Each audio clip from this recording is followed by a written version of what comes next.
Life in a world that keeps changing. Think that it's progress you're making.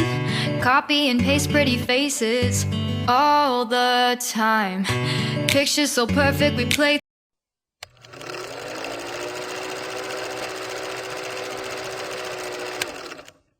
Hello my wonderful people, welcome back to my channel. Good morning, good afternoon, good evening. I greet all of una according to una time.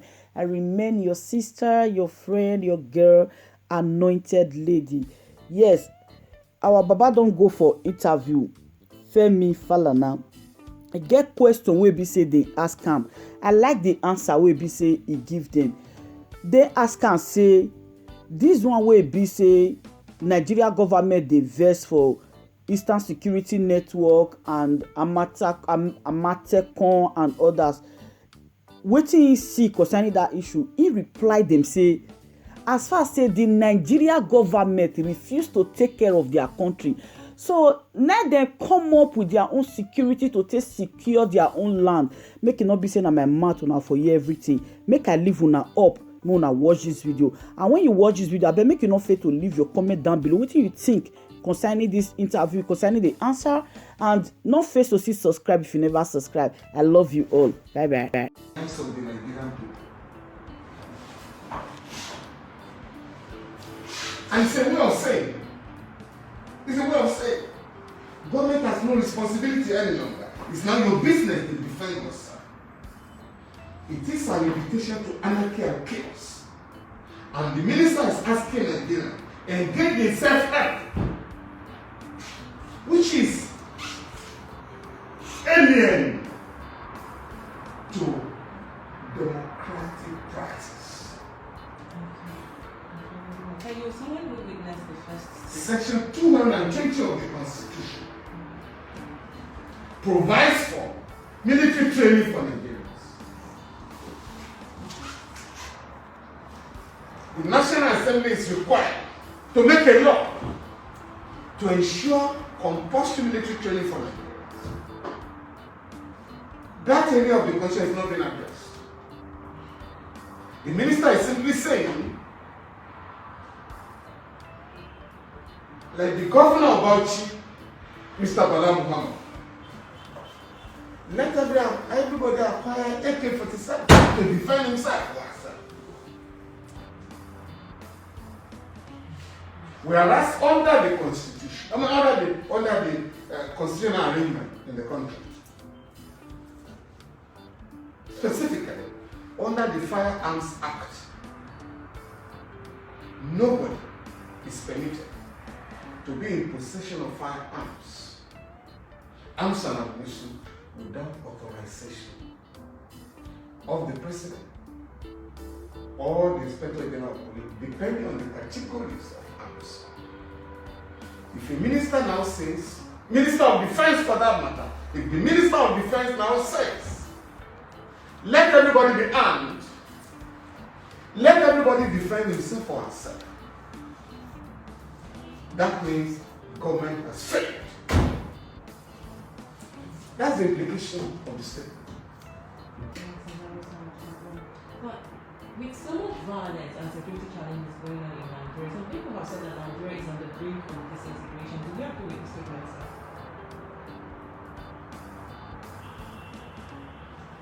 We have seen this first civil war, and some people have said that what's going on now is similar to what led to the first one. The government has failed to assure them of their security. And so, citizens have been compelled to engage in certain parts of the country. Unfortunately, the statement oozing out of government circles or government offices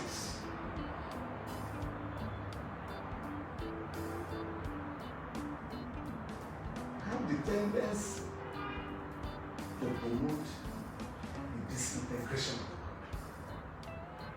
If a government cannot perform its basic responsibility of controlling the monopoly of violence in any country, You are talking of a failed state. And a failed state is at the level of, it's at the stage of disintegration. When the state has failed, it is about to disintegrate. My own advice is that the masses of our people should not allow themselves to be used as cannon fodder, but an incompetent political class.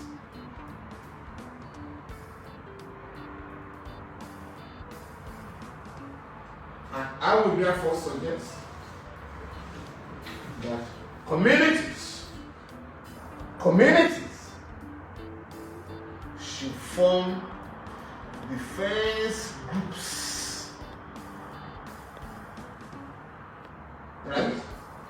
To mount prayer on the government at local level, local government level, state government level, and at the level of the federal government, to carry out their constitutional duty of defending the Nigerian people. We must not allow government to get away with incompetence. We must not allow government to get away with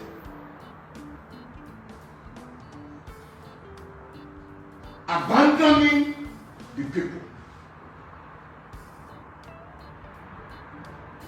We didn't vote for Nigerians to defend themselves. We voted for a government to defend the Nigerian people in line with the provisions of the Constitution. And so if a government says, we can no longer defend you, take the law into your hands, that government had better resign. So that Nigerians can have the opportunity to elect a government that can defend them. Because the invitation, the statement of the minister, is an immediate invitation to disintegration. If everybody has to take up arms to defend himself or herself, then we're in trouble. There will be no control. And that is the duty of the government, to be on top of violence, to be in charge of control. But once armed bandits, terrorists, kidnappers, and other nihilist forces take over the monopoly of violence of a state, that state has collapsed. It's not argument about it. And that is what the minister was confirming. We have failed. We're just coming out of the meeting of the Federal Executive Council, which absolutely has no solution to the problems. And so that was why the Minister of Defense was asked to tell Nigeria, we have failed. Your security is in your hands. Don't turn to the government to secure yourselves and your property. So do you care to comment about the Eastern Security Network? It was formed by Martin and Japan. Do you care to comment about that? You said what? Eastern Security Network. Do you care to comment about that? No, Wait. no, it's not. I'm asking, do you care to comment about the Eastern Security Network? It was formed by... And as part of measures, the communities are put to guard their lives and properties. We've seen some states come up with Amotekun, and then we've seen the East come up with Eastern Security Network. So what do you think about... You mean the regional security network? Yes. In the East, Mazin called his own Eastern Security Network. As of today, we heard reports of the military army sending airstrikes to somewhere or local states to dissolve operatives of the Eastern Security Network. So I want to know if you care to comment about that. There are many security networks in the country right now. In some part of the country you have the JTFs. In some areas you have the ISPA. In the southwest you have.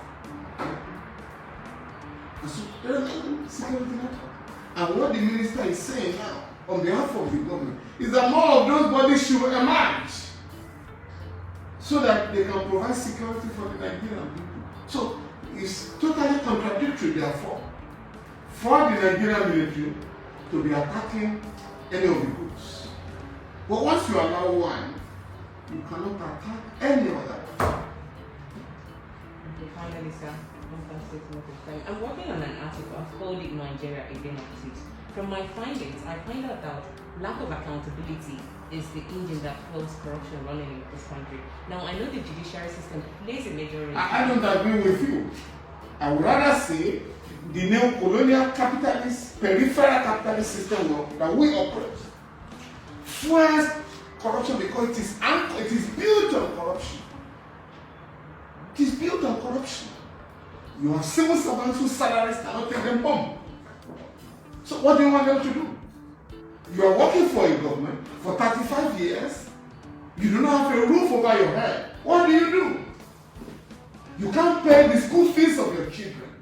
You can't pay your rents. And the government doesn't bother to improve the conditions of service, to ensure that if you work for the government, you should be able to have a roof over your head. You should be able to educate your children from your earnings, legitimate earnings. You should be able to pay your bills. If you cannot pay your bills from your salaries, what do? So the system itself encourages corruption. So if you are going to fight corruption, you can't do it in the air. You must address the socio-economic reasons that promote corruption. And that is by providing for the people. The commonwealth should be equitably distributed. Wealth should be created as opposed to distribution. And people come to Abuja every month. State governments come to Abuja every month to sit down with the government, to share poverty. What is shared from the federation account?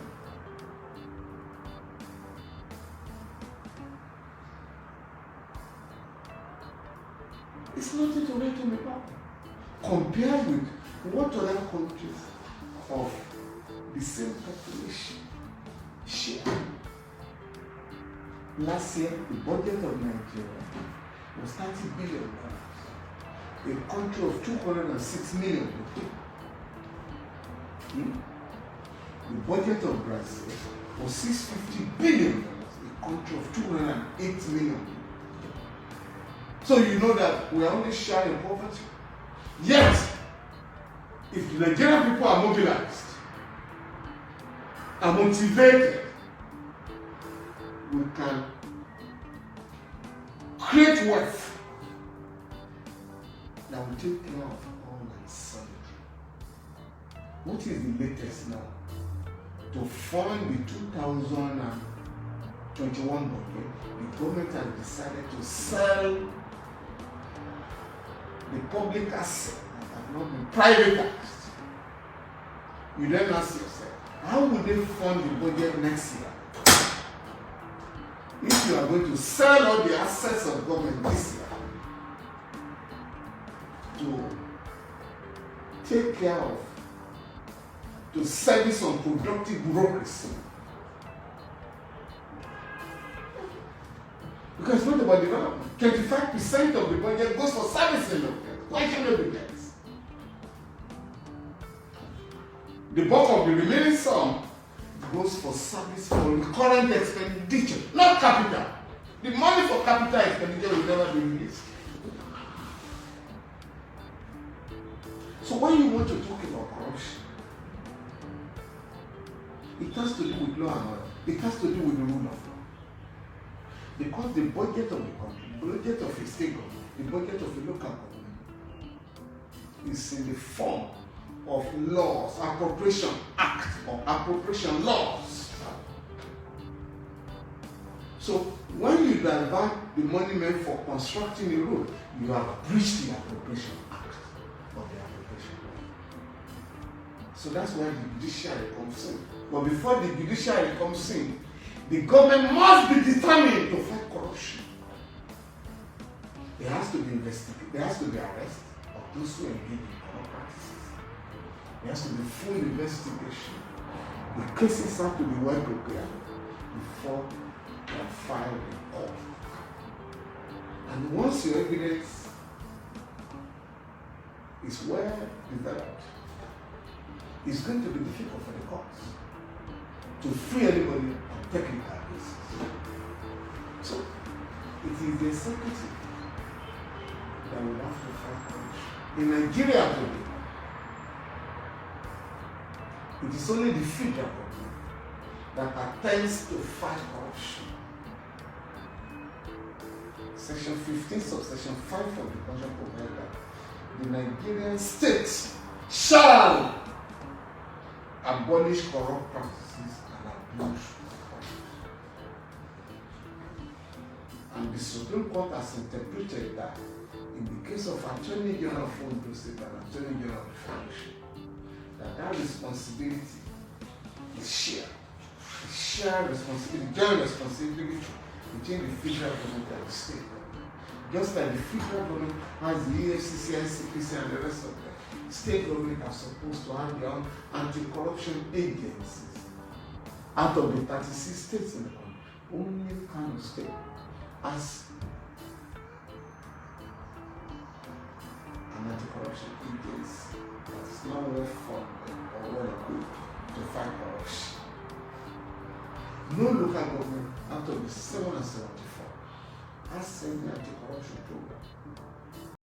Welcome back, my correct people. Thank you very much for watching. Abeg, make you not fail to hit the subscribe button if you never subscribe, and also put on the notification bell so that whenever I drop any new video, you will be the first to notified.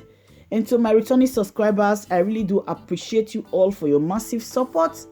Thank you very much, and may God richly bless you. And please do not forget and do not fail to leave your comment down below what you think about what he was talking about. Also, like the video, share the video. Thank you very much. Till I come your way again, I remain once again your sister, your friend, your girl, anointed lady. I love you all. Bye bye.